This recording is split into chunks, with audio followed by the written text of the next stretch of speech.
Clear prop. Tower 738 Yankee number 2 following twin traffic, 3 mile final, clear passenger. 1 Charlie Bravo, makes straight in runway 25, join 4 mile final. This is Behind the Prop with United Flight Systems owner and licensed pilot Bobby Doss and his co-host, Major Airline Captain and designated pilot examiner Wally Mulhearn. Now let's go Behind the Prop. What's up, Wally? Hey, Bobby, how are you? I am fantastic as always. This week, we're tackling a topic that's near and dear to both of our hearts. It is all about flight instruction. And the title of the episode is going to be The Soft Skills That Actually Make Great Flight Instructors. It's something that we talk about at the flight school all the time. And so we are bringing back Jay Robinson for the most all-time guest appearances on Behind the Prop. I think clipping Pat Brown by one episode this week. Welcome back to the show, Jay. Always glad to be here, Bobby, and I'll give Pat credit where credit is due. We'll get him on again. There we go. So Jay and I are in the process of kind of transitioning some of the way we do our hiring for flight instructors. I believe I've instilled in Jay and the team that we do not hire pilots. We hire what, Jay? We hire teachers. That's right. We hire teachers. So it's all about being able to teach. And one of the most interesting things that I find as I still interview and participate in the interview process is that most people come in and want to talk about their flying skills. They want to talk about how good they fly, how well they can land in a crosswind, how many hours they have, how many different types of airplanes they've flown.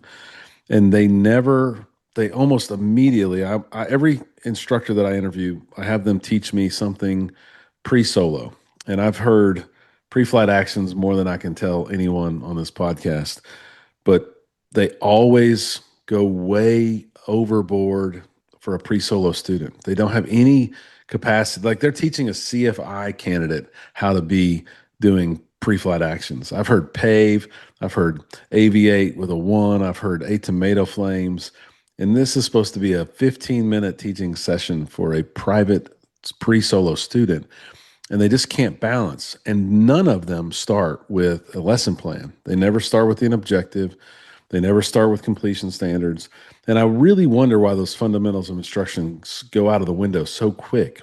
But it's because that's the way they were taught. How can we do it better? How do we tackle this episode, Jay? How do you introduce this to the team and all the subsections we're going to talk about tonight to make the audience understand there is a better way? I think the best way I can sum it up, and you've already kind of teed this one up for us, is that we effectively know 99% of the time, if you get to the level of being a flight instructor, that you can probably fly an airplane. And that's not really what we're worried about most of the time. The real challenge is, can you help impart that knowledge to someone else? Can you be a good teacher? Can you communicate effectively, adapt to different learning styles, keep your students motivated and managed, and keep them on track? And it's all of these skills that surround the actual process of flying that really separate the okay instructors from the great instructors. For sure. And it really is. Also, Jay and I have onboarded dozens of new flight instructors. And during our onboarding session, we go through this process where we have them talk about what makes a bad flight instructor. We always start with what makes a bad flight instructor.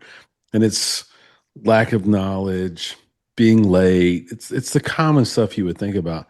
But when we transition from what makes a bad flight instructor bad, and we go from what makes a flight instructor really good, everybody lights up. They get excited to tell us who was their best instructor. And they go through this repertoire, and it always starts with knowledge.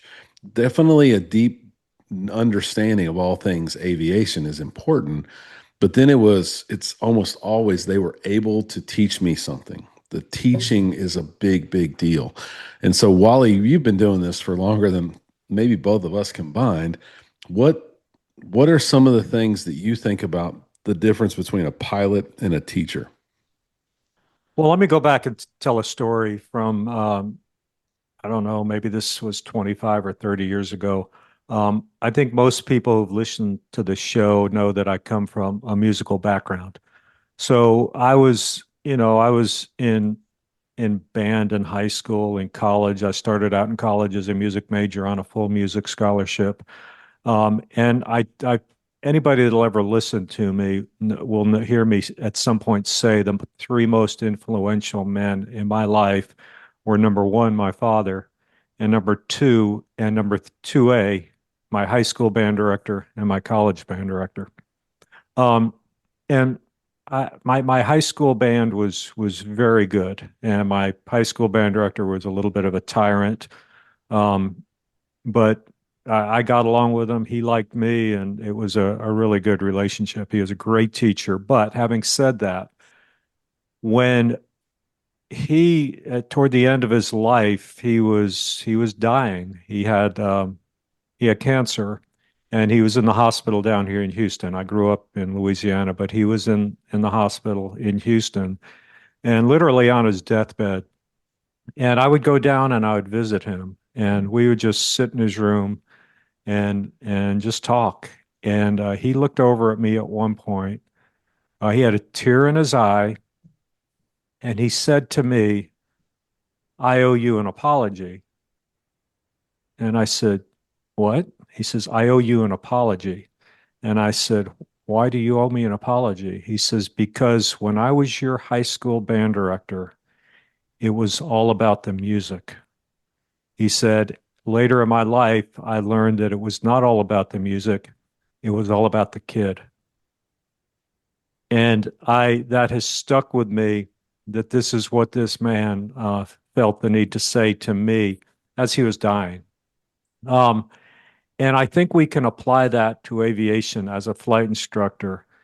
Is it all about the flying, or is it all about the student and or the pilot, whatever we want to call it? I referred to someone as a student a few weeks ago, and someone said, that's offensive. I shouldn't call him a student, but I consider myself still a student of flying. I've been I was flying going for a to say, long I time. disagree with that because we should all be Yeah, students. I disagree I, too. I've heard But this. Should we call them customers? Should we call them applicants? Should we call them students? Look, I believe they're students. yeah, yeah. I'm a student, so let's just stick with that. I'm a student. I'll bet if you went to Tom Brady and said, "Are you a student of the game of football?" he'd say yes. But anyway, having said that, it made me really think, is it about the flying, or is it about the student? And I think that's what we're trying to get. We're trying to have a successful CFI to make it about the student. Now, what are we teaching? We happen to be teaching flying. It could be golf. It could be basketball. It could be the game of chess, but we're teaching. Amen. So segment one, Jay, and this is your outline. So I'll tee some of this up. But segment one is flying skills versus teaching skills. Let's have a conversation. I mean, obviously, if it's a discovery flight and the person participating in the discovery flight doesn't know how to land a plane, the person in the right seat needs to be able to land the plane. But what's the balance between flying skills versus teaching skills?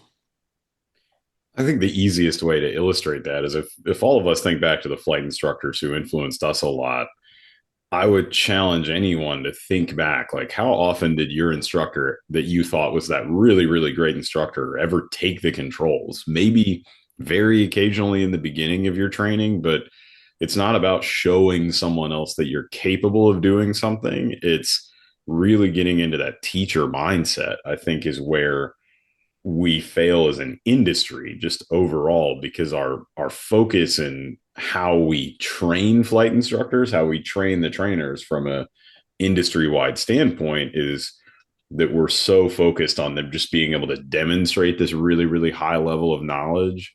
And not that that's wrong inherently, but I don't think we really spend a lot of time on the teaching aspect of it. To your point about the FOIs, I think the reality in the industry is that it's just another thing that we have to do to get where we want to go, versus something that people really take to heart as something they're going to apply in their day to day, when all of it is hugely important. I think we see a lot of instructors, I know me and you have, who it's clear that they have that knowledge, but it's really difficult for them to get that out to somebody who is truly a day one student. And so that kind of flying skill versus teaching skill dichotomy. I think, yes, you've got to be a good pilot to be a flight instructor, but you've got to learn some of these things. And the reality is, you've got to come in on day one prepared to admit that you're probably not a great teacher yet, and that you are going to have to continue learning about how to impart that knowledge to a student. I think to try to say that we could make the perfect teacher on day one is unfortunately probably a pipe dream. I think we can do a lot better, but I think from the attitude of someone who's coming into being a CFI, staying really, really open, that the first pretty good chunk of your CFI career is going to continue to be a learning experience for you, is the other thing that I think really sets apart the instructors that become great versus the ones that are just okay. No doubt.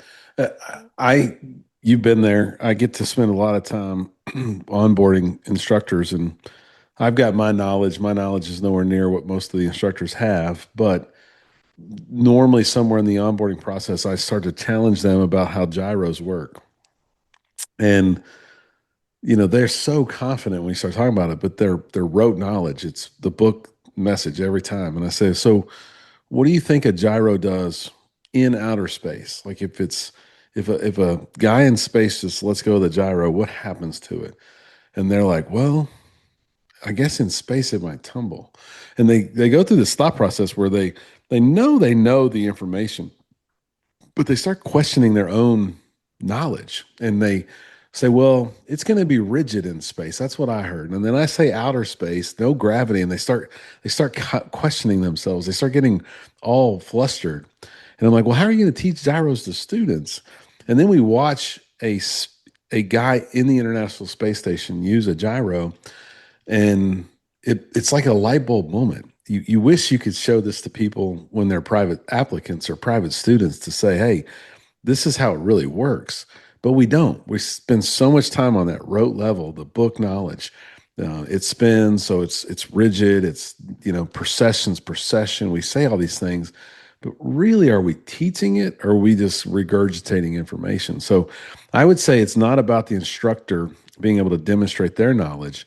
It's more about them being able to teach the knowledge that ultimately that student needs to have. And that would be game changing for all of you out there for sure.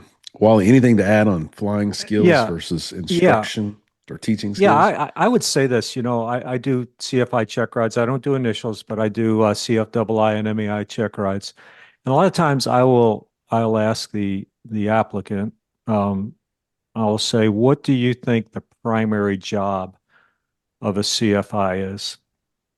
And I'll give you what they give me, and then I'll give you what I think the correct answer is. And this is a very loosey-goosey question. I mean, there could be a million correct answers. But anyway, eventually the applicant will say, well, it's to teach. And I say, okay, all right, well, that's a very basic answer, and I can't disagree with that. But I say I have what I believe is a better answer. I think the primary job of an instructor, and it can be anything. It can be teaching anything, but in this, we're using a CFI. The primary job of a CFI is to provide an environment where learning can take place. Because for learning to take place for a student, it does not have to be taught. Sometimes it's better if they learn without it being taught. And I'm going to use an example right now. If you just Google the learning pyramid, and this image will come up, and it's a pyramid, and it talks about how effective different ways of teaching are. At the very top of the pyramid, which is 5%, it is lecture. So lecture is 5% effective. It is the least effective way of learning. And how do we usually teach? It's usually via lecture. Now, does that mean I have to say something 20 times for someone to get it? Maybe. 5% is 1 out of 20. The most effective way to learn something is to teach it. It's 90% effective. So I challenge these new CFIs that maybe the best way to teach their student is to have their student teach them, kind of turn things around.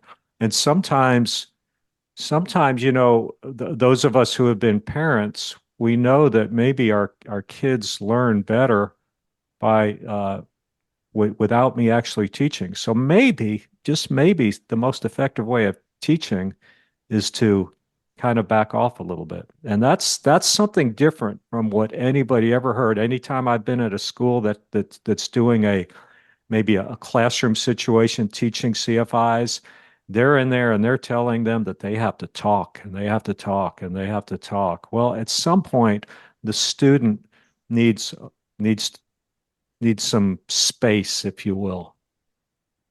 Yeah, we've talked. Of course, I've listened to every episode. I've been on every episode. You've said it a few times, but those that are new to the show might not have heard it. Your daughters both said that you were their best flight instructor, and there was one reason why, and that one reason has always stuck with me. And if I ever get my certificates to be able to teach, I will take this to heart. Why do your daughters think you're their best flight instructor? Because they said I let them make mistakes. And that is so powerful. I still to this day hear so and so corrects me too quick. Like, and they probably had some experience where they were able to be given the chance to have that space and make a mistake. I think that's where learning occurs. I think that's what teaching's all about, right? When someone starts deviating off course 5 degrees and you just pull the yoke back and say, "What are you doing?" and they're a private student, they're never going to be able to keep up with that heading indicator on their own if someone's fixing it every 5 degrees. Right. All right. Part 2, emotional intelligence in the cockpit. And if I have one weakness, it is a lack of emotional intelligence. It's not that I have lack of it. I have lack of probably paying attention to it, but it's probably helped me be successful in some respects. But man, I flew with a guy. I've told this story a bunch, but I normally would let flight instructors have a lap in the pattern because I knew they never got to fly. And he took a lap in the pattern in Navasota. And as soon as I gave him the controls, he pulled back on the yoke, went full flaps, nosedove to the numbers, probably banked at 65 degrees. I was scared of flying at that point, and he had no idea how far he set me back with one little landing. That was maybe impressive, but I was so scared it did not impact me whatsoever in a positive way. How do we manage the emotional intelligence, Jay, in the cockpit as new flight instructors who think they have to talk all the time? We might train a 65-year-old person in the morning. We might train a 16-year-old person at lunchtime and a 30-year-old career changer in the afternoon. All of those are going to be different conversations and emotions. Absolutely.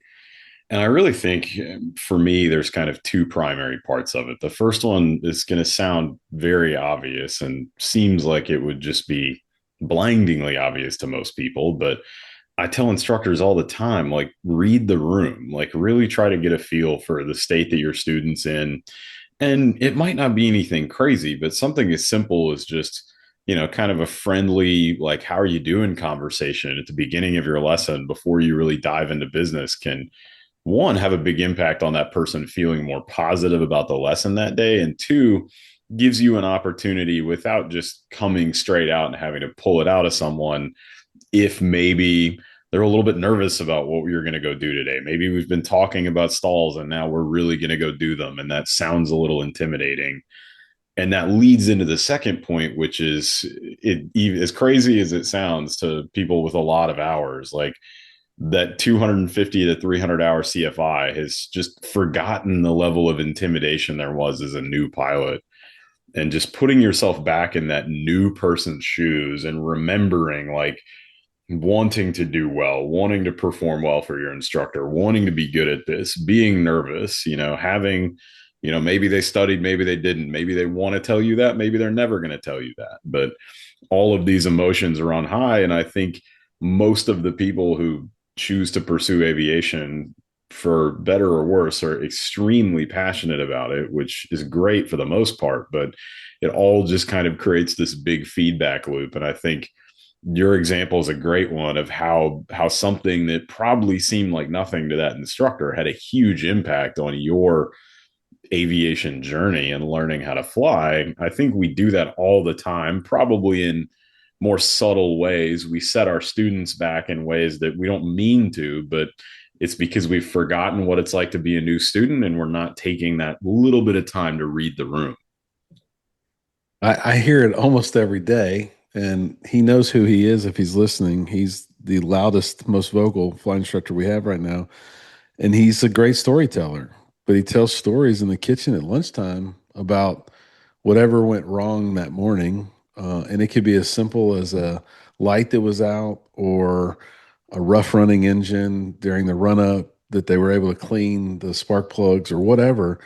But it reverbs through the entire building, and there could be a kid sitting up front ready to take a discovery flight, and to him it's no big deal. He knows it's not, it's just normal.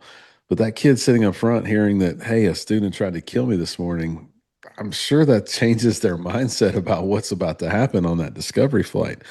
um, it's the extreme, but it is part of what we get numb to. I tell people, for some reason, one of my skills is I'm able to put myself back in that 4 hour window when I had two flights under my belt. I can remember what it was like going to the flight school, what I was thinking about driving up to the flight school. If instructors could set themselves in that position again and know how little they really understood and what it took for them to get all that understanding, it would change the way they go about teaching people for sure. I tell new flight instructors all the time how the students look up to the flight instructors most of the time. Most of the time, you develop a relationship with your flight instructor, and you you emulate them. You do what they do. If they're not doing checklists, you're not going to do checklist. And I used the example a couple years ago. I said, just look at the brand of headset you use. You watch when your student goes to buy a headset, they're going to buy the same kind of headset that you have.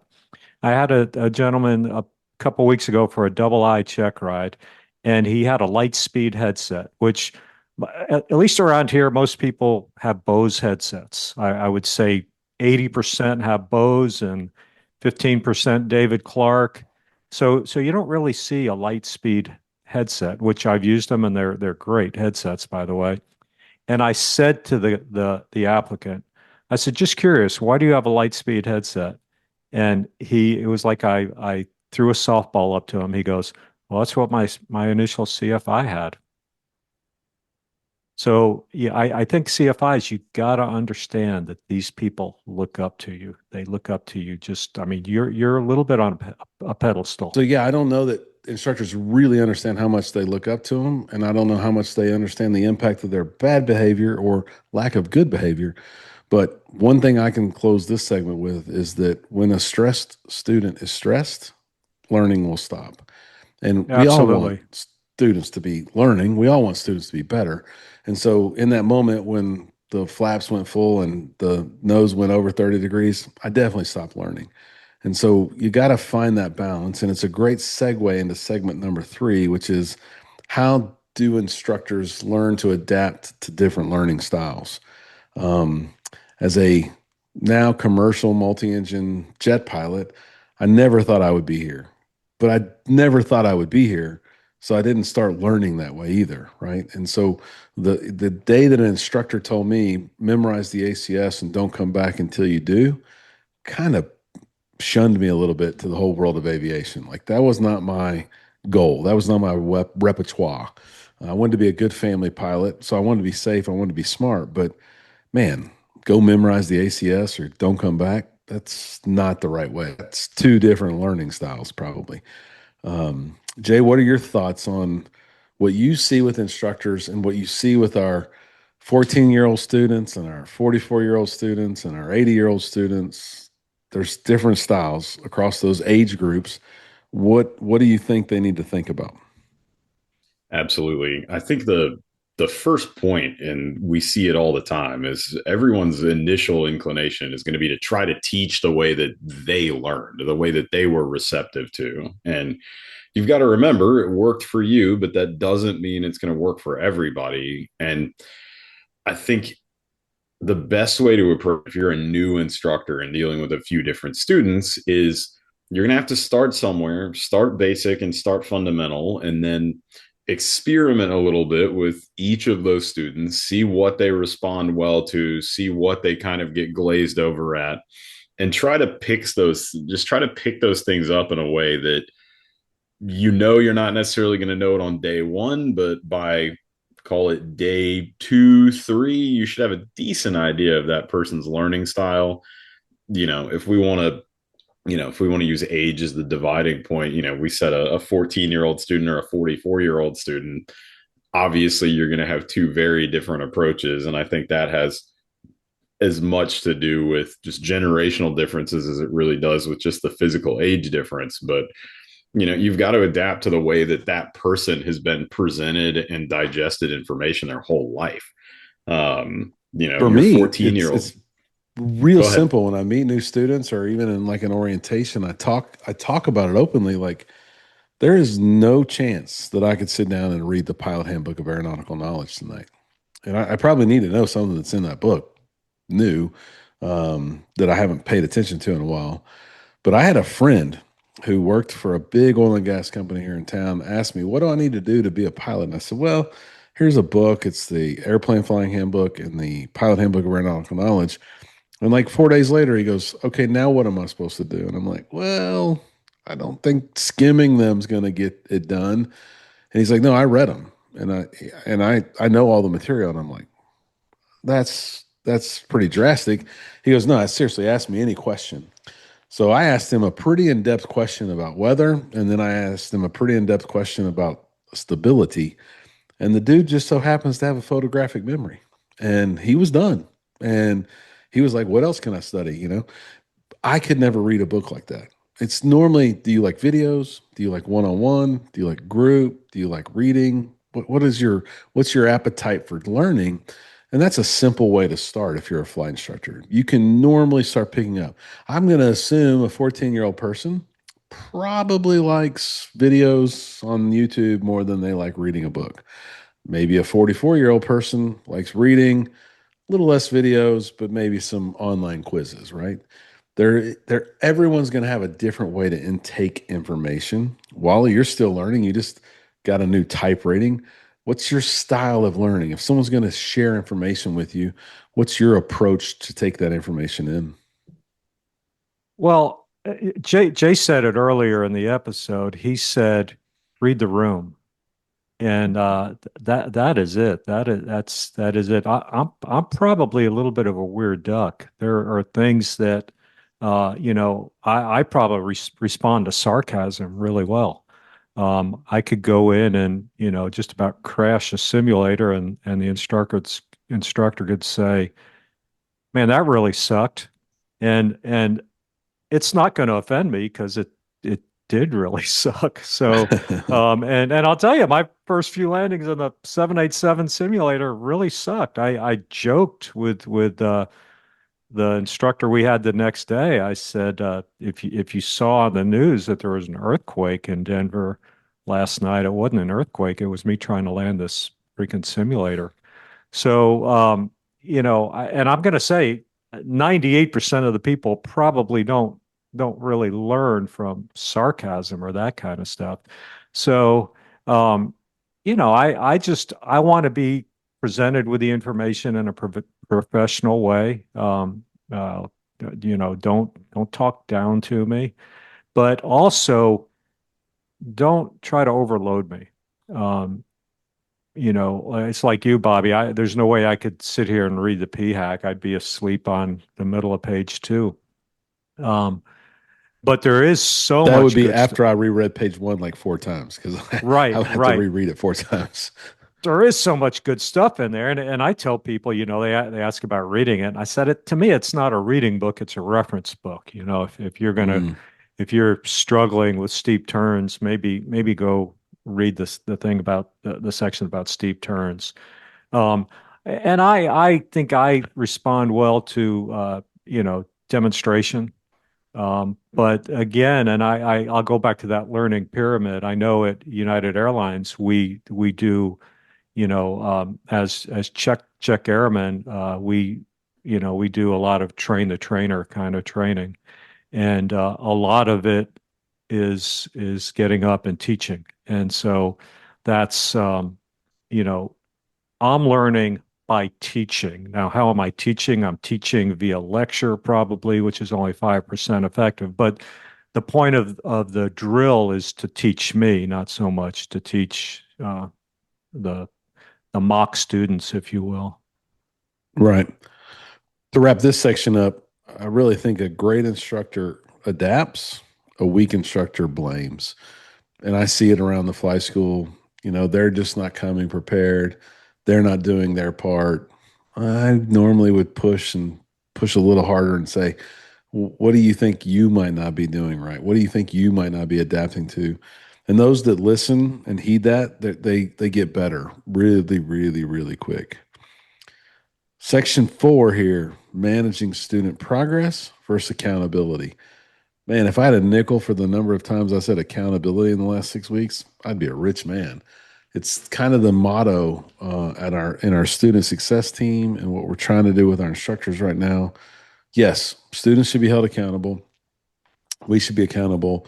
But how do you hold an 18-year-old adult accountable to doing their homework and coming prepared? Good instructors find a way to do it. Good instructors find a way to have that plan for success. It's all we talk about right now. Jay, I'm interested in hearing where this comes into your outline for tonight and where you think managing a student's progress and accountability sticks for you over the past couple of years at United Flight Systems. Absolutely. So to me, it's figuring out the line between creating accountability without it either all being carrot or all being stick. I think a lot of instructors, and I mean, don't get me wrong, like the instructors that I thought were my best instructors were probably like 90% stick and 10% carrot, but I was very motivated. I wanted to be really good.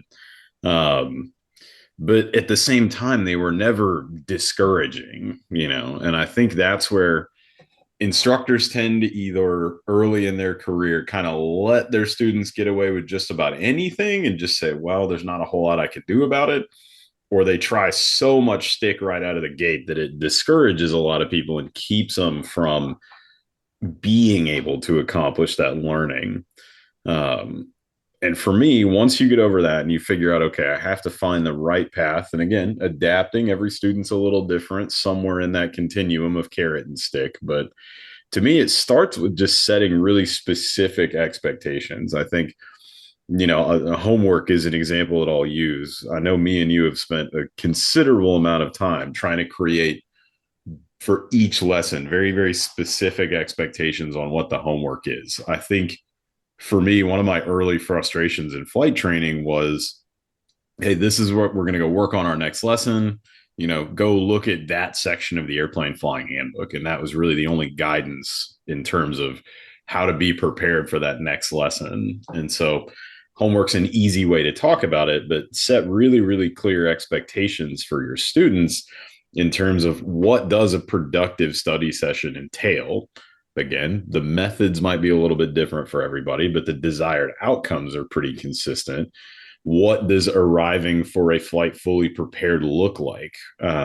Just talking through these things that I think somebody who's been flying for quite a while maybe takes for granted and just knows that those things have to be done.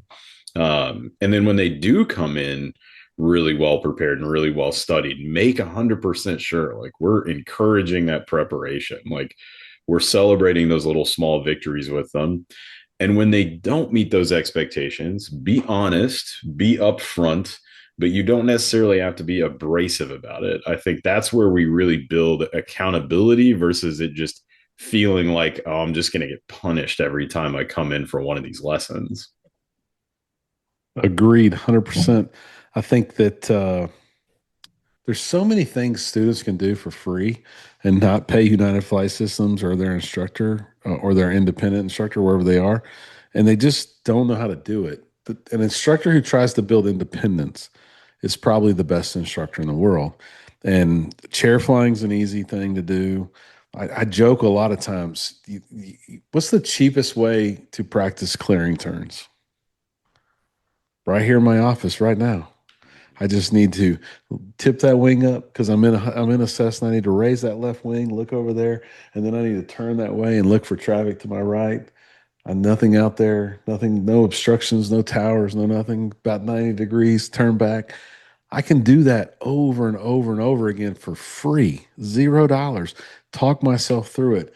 Read the maneuvers guide. In my maneuvers guide, it probably says clear the area 13 different times for 13 different maneuvers. That clearing turn is extremely expensive to try 4 or 5 times in the practice area tomorrow. I can do it right here over and over and over again. And those instructors that don't teach that or don't encourage that are the instructors that are probably having 90, 100 hours private pilots. There's so much you can do on your own to become independent. The best instructors, I think, teach confidence and independence, not dependency on me, right? I normally pick on instructors. They say, I'm getting a lot of text messages from my students at night. That's probably your fault. You're enabling that. You're giving them that lifeblood and not teaching them to be independent. So if that's you, if you're out there and you're an instructor, find a way to create that independence. Communication under pressure, segment number 5. Communication under pressure. Jay, I'll give this one to you again. Yeah, absolutely. You brought up a good point earlier with an instructor that we were talking about who's a great storyteller. I think there's a time and a place, but I've heard and seen and worked with instructors time and time again that are not necessarily saying anything that's not true in the airplane or giving feedback that's not valid or not important about what's going on. But I think they forget, again, how saturated a new student is. And I would say, in a lot of ways, Wally mentioned it earlier, but less is more in a lot of ways when you're in the airplane, and not only in less words, but more concise, calmer, very clear. I definitely have seen and worked with some instructors in my career that just, you can tell they're maybe still in control of the situation, but they get visibly flustered when things are not going the way that they want them to go, and they're just adding to the stress of the situation. I've watched an instructor in an instructional environment with some very good friends of mine. The situation was very, very minor. It was just,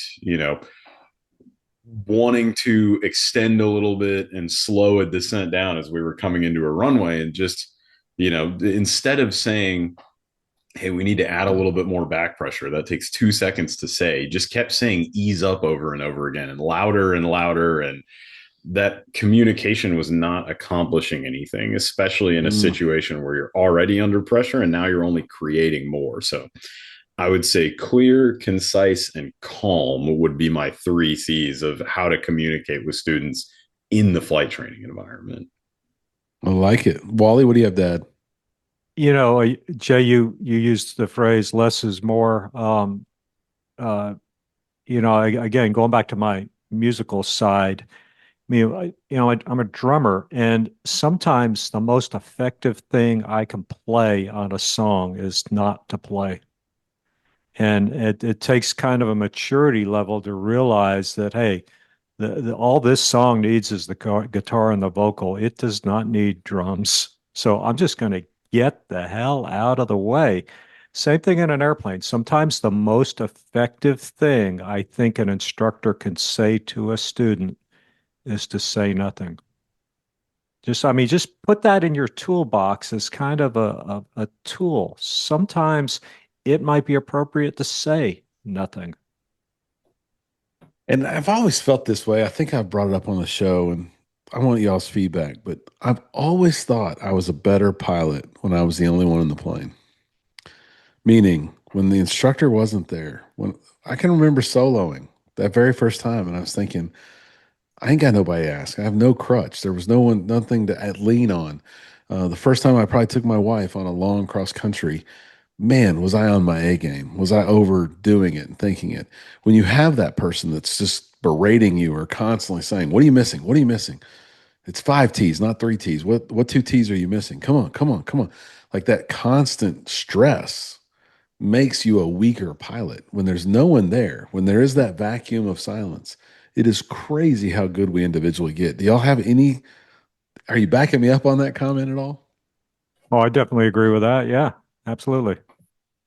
Yeah, that's definitely, I think it goes into that, as we've talked about and Wally mentioned before, we all kind of put our instructors on a pedestal, I think, regardless of how far in this industry and this career we get. But it's that deep seated desire to impress the person that's in the right seat and demonstrate that you can do a good job. And I think sometimes we all psych ourselves out and end up doing worse because that person is sitting there and we're trying to impress them. No Yeah, and doubt, no doubt. I'll take it one step further. Not with your instructor sitting in the other seat. How about an examiner sitting in the other seat? Because what I get all the time in debriefs is, I've never done that in my life, and I'll say, well, you did it 8 times today. You know? It's weird that that just popped up. And I can Yeah. remember very vividly trying to impress Roscoe and Wally on my first 2 check rides. And I'm such an idiot looking back, hindsight, 20,000 hours, 20,000 hours. What's a 70-hour guy going to impress them with, right? So, um, there's always an opportunity to learn. I think the airplane creates enough stress as it is. The instructors should not add to it. That's the key. Let there be a little bit of a break there. Segment 6, and this one, we got 2 more. We're running a little long, but I want to hit all these. The debrief is truly where the actual learning occurs, right? And I think so often these young instructors, they kind of just rush the debrief. Um, if you fly with me and you work at United Flight Systems, you better debrief me. You better have some criticism. You better be making me a better pilot. My money is as valuable as anyone else's money. I'm paying you to make me a better pilot, not to just give me 1.6 hours in the airplane. Wally, I'll start with you. I know you debrief every flight. How important is the debrief in your check rides, in your lessons when you're teaching, and in your aviation career as a professional captain? How valuable is the debrief? It's critical. And sometimes now, and you mentioned something earlier, but I think it's just as important to debrief the positives as well. It's not just about talking about what went wrong. At my airline job at United Airlines, we're required to debrief every flight, and it may be, it may be a 90-second debrief sitting on the flight deck as we're, deplaning the airplane. It might be on the van ride. It might be over dinner at night. But we do, and we talk about what went well. We talked about maybe what didn't go so well. But I will on a check ride, we'll get back in the room and I'll say to the applicant, okay, debrief yourself. And they immediately go into all the things that they thought went poorly. And I'll usually stop them. I'll say, okay, I want you to tell me one thing that went very well. I want you to tell me one thing that went not so well, and then I want you to tell me another thing that went very well. So, I'll specifically ask for 2 good things and 1 bad thing sandwiched in the middle. So we start out good and we end good. Another thing I would say, the lobby of the flight school is not a good place for a debrief. Okay. And I see it at some flight schools, and I'll throw this out there.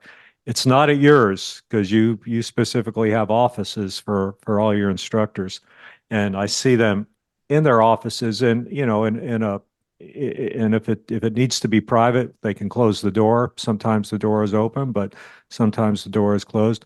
But debriefing in the lobby, telling your student, "Okay, good job. I'll see you tomorrow." That they need more than that. They really need more than that because um, I think most people on the way home, however long the drive is, whether it's a 5 minute or drive or an hour drive, they're going to replay the flight and they're going to go through things.